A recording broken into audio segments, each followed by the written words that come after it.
তো আমার মা, তাই না? আমি তোমার মা, আর তোমার শাশুড়ি তোমার মা লাগে না? তোমার এই বাসায় আমি আর কোনোদিনও আসবো না।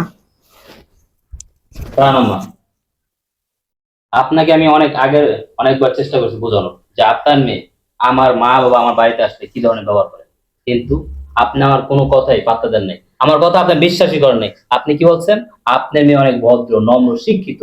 এই আজকে আপনাকে দেখানোর জন্য, সচক্ষে দেখানোর জন্য, আজকে আপনাকে বোঝানোর জন্য ইচ্ছা করে করে বলি না যে আমার মা আসছে। আমি বলছি মা আসছে। যখনই শুনছে যে আমার মা আসছে তখন কি বলছে আর কি করছে সবকিছু তো আপনি এখানে সবকিছু দেখেন, আপনি বসে বসে শুনছেন। শোনেন আম্মা, আপনার মেয়ে আমার মা বাবা আমার বাড়িতে আসলে যা তা ব্যবহার করে, আমার মা বাবাকে সে সহ্য করতে পারে না, সে দেখতে পারে না আমার বাবাকে। সো আমি আপনার মেয়ের সাথে আর সংসার করবো না। আজকে আপনি একা যাবেন না, আপনার সাথে আপনার মেয়েকে নিয়ে আমার বাড়িতে বের হয়ে যাবেন।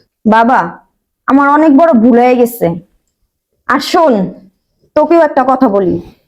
তুই তো জানোস যে তোর বাবা নাই, আর আমাদের ওরকম টাকা পয়সাও নাই।